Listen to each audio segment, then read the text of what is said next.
Ready for my close-up.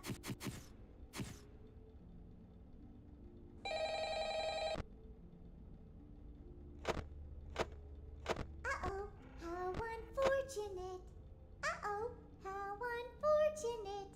I'm gonna do a sneaky thing and throw a new contender in the ring.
unfortunate.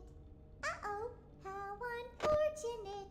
I'm gonna do a sneaky thing and throw a new contender in the ring. Jar, what can I do for you?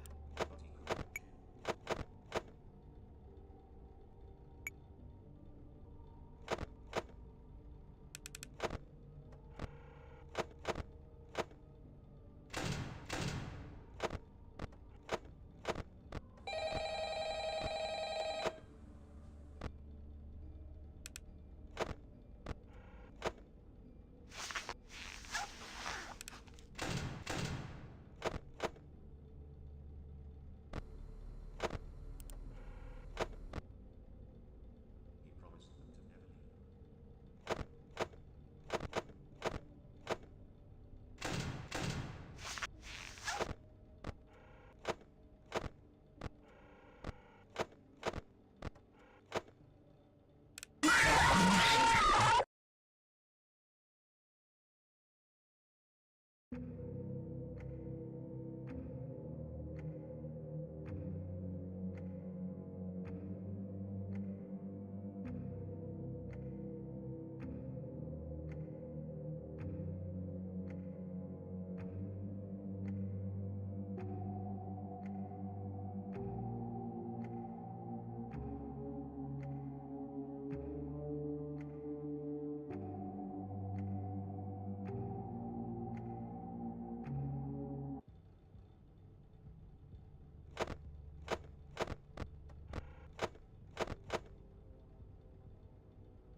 I always come back.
unfortunate.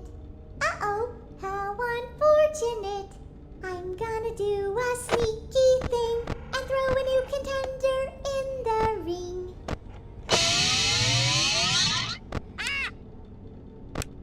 Yar, me bird likes you. So I'll do ye a favor. Excuse me, can you come?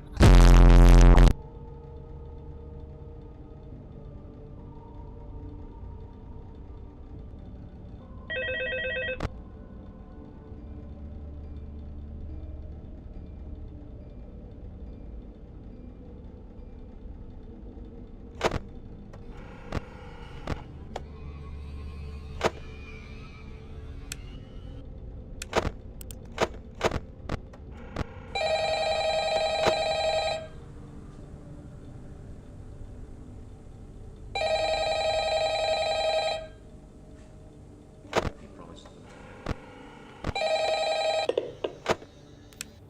Hello? Hello? Well, if you're hearing this and you made it to day 2, congrats. I won't talk quite as long this time since Freddy and his friends tend to become more active as the week progresses. It might be a good idea to peek at those cameras while I talk, just to make sure everyone's in their proper place, you know. Interestingly enough, Freddy himself doesn't come off stage very often. I've heard he becomes a lot more active in the dark, though, so hey, I guess that's one more reason not to run out of power, right? I also want to emphasize the importance of using your door light.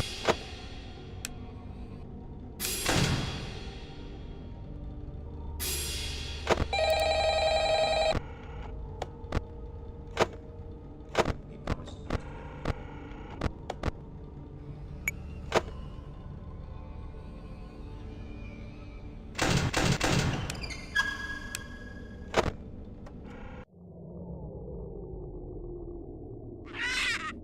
Yar, who touched me bird?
There's no feeling more intense than starting over.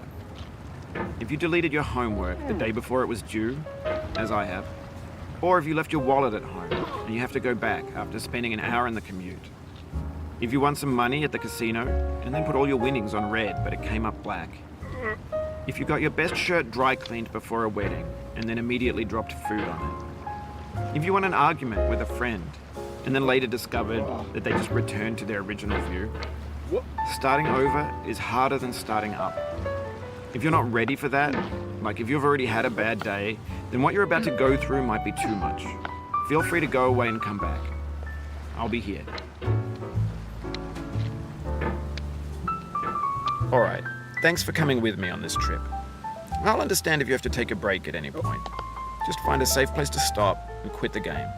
And don't worry, I'll save your progress, always, even your mistakes. This game is a homage to a free game that came out in 2002, titled Sexy Hiking. The author of that game was Jazuo, a mysterious Czech designer who was known at the time as the father of B games. And B games are rough assemblages of found objects. Designers slap them together very quickly and freely, and they're often too rough and unfriendly to gain much of a following. They're built more for the joy of building them than as polished products.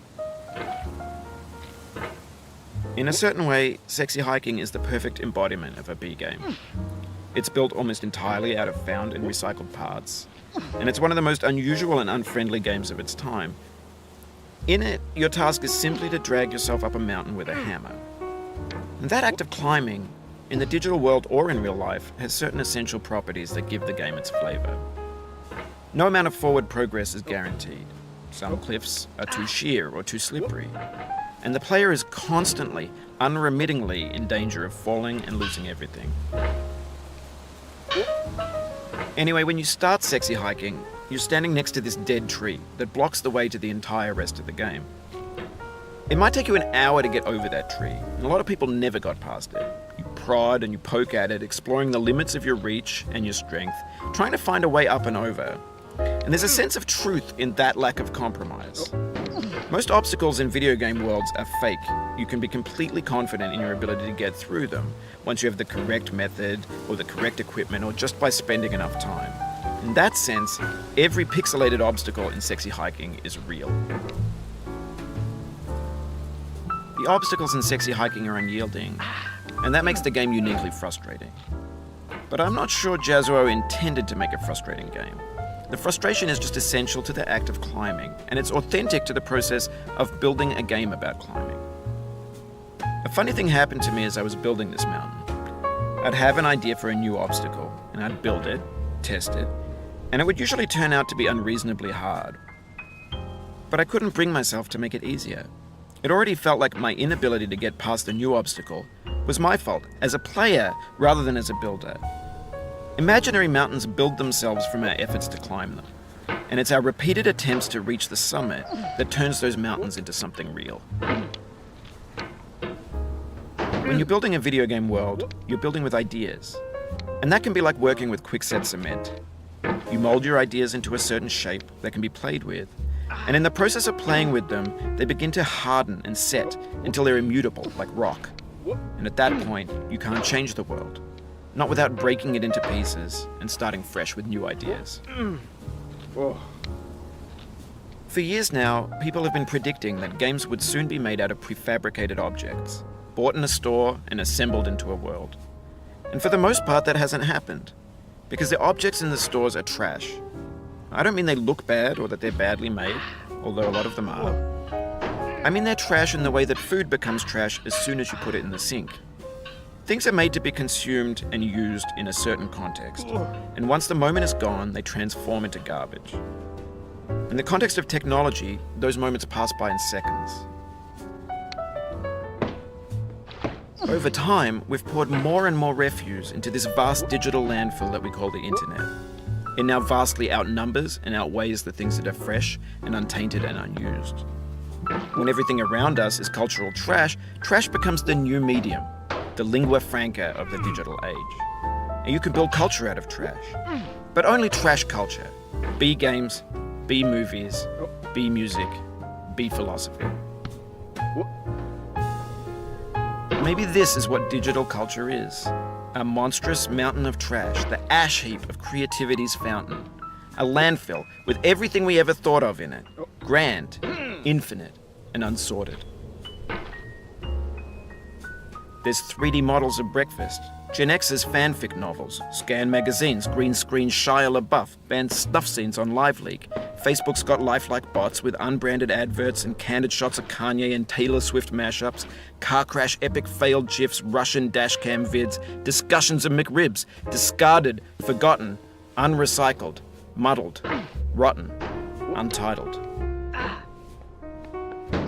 Everything's fresh for about 6 seconds, until some newer thing beckons, and we hit refresh. And there's years of persevering, disappearing into the pile, out of style, out of sight. In this context, it's tempting to make friendly content that's gentle, that lets you churn through it but not earn it. Why make something demanding if it just gets piled up in the landfill, filed in with the bland things? Oh, you just lost a lot of progress. That's a deep frustration, a real punch in the gut.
Oh no. Oh. Whoop.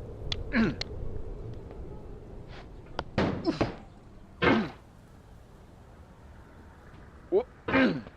Whoop.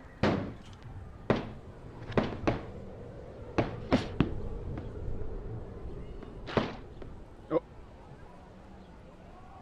Whoop. Whoop.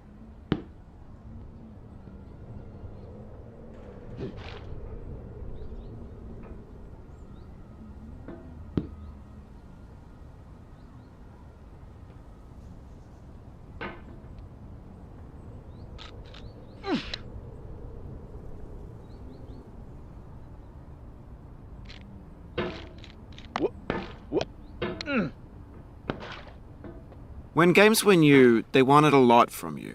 Daunting you, taunting you, resetting and delaying you. Players played stoically. Now everyone's turned off by that. They want to burn through it quickly, a quick fix for the fickle, some tricks for the clicks of the feckless. But that's not you, you're an acrobat. You could swallow a baseball bat. Whoop,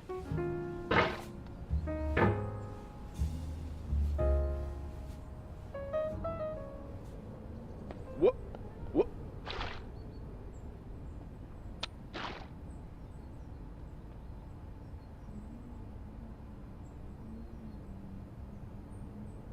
Whoop.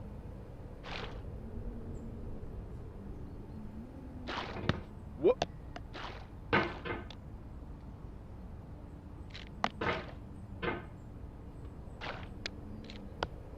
No. Whoop. Oh.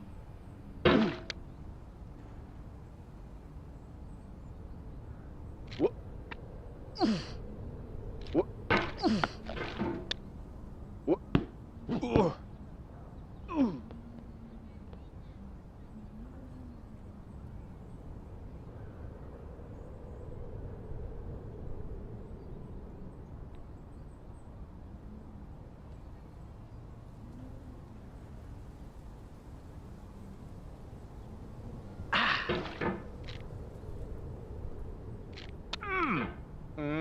Oof, sorry about that. Whoop. Whoop. Whoop. Whoop. Whoop. Oh.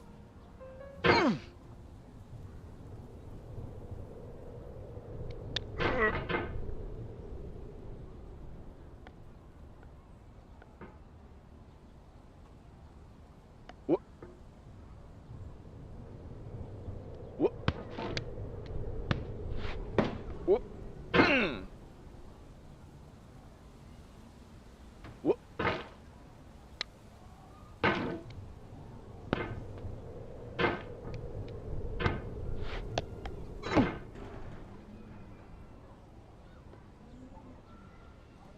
Whoop.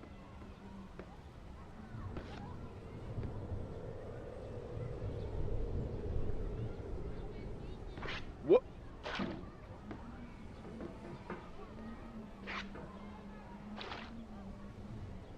Whoop. Whoop. Oh, it happened again.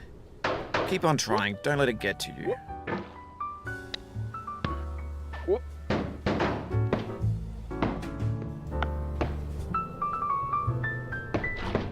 Whoop.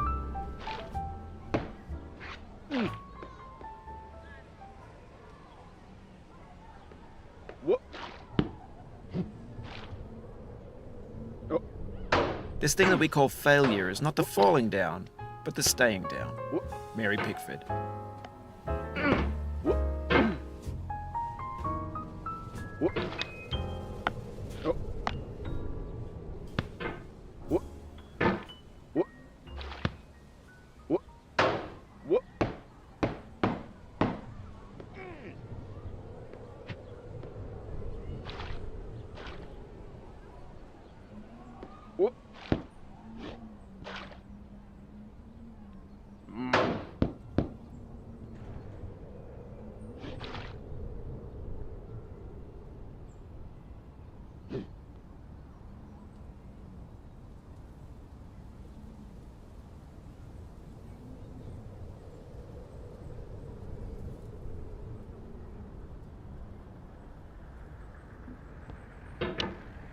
Get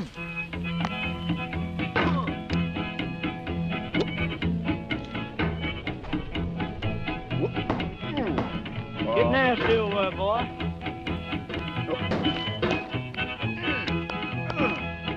Going down the road feeling bad. I'm going down the road feeling bad. Going down the road feeling bad, and I ain't going to be treated this way.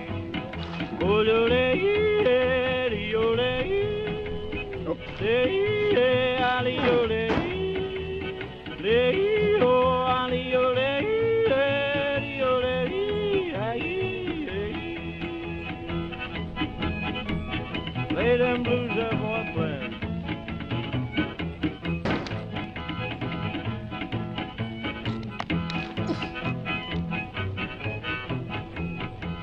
Down in the jail on my knees, I'm down in jail on my knees, down in jail on my knees, and I ain't going to be treated this way. They feed me on cornbread and cheese, they feed me on cornbread and cheese, they feed me on cornbread and cheese, and I ain't going to be treated this way.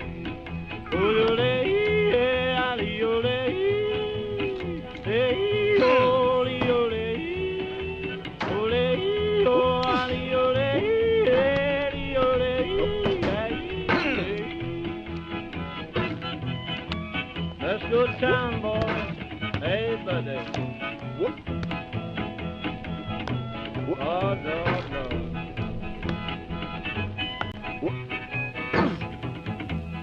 $10 shoe fits my feet. A $10 shoe fits my feet. $10 shoe fits my feet, and I ain't going to be treated this way. Going where the weather suits my clothes. I'm going where the weather suits my clothes. I'm going where the weather suits my clothes, and I ain't going to be treated this way.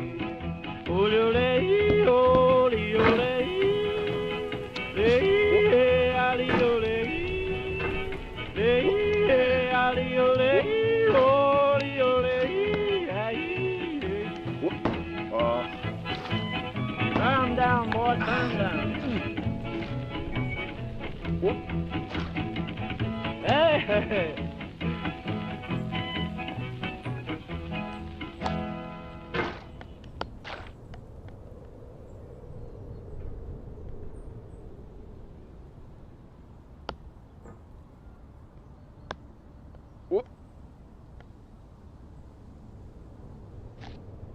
The soul would have no rainbow, had the eyes no tears. John Vance Cheney.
The pain I feel now is the happiness I had before. That's the deal. C.S. Lewis.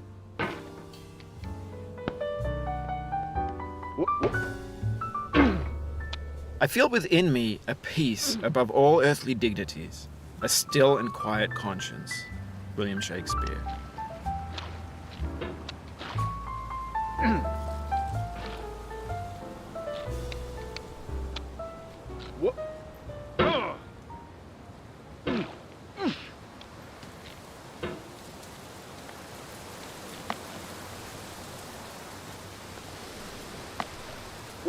You cannot now believe that you will ever feel better. But this is not true. You're sure to be happy again, and knowing this, truly believing it, will make you less miserable now. Abraham Lincoln.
Mm.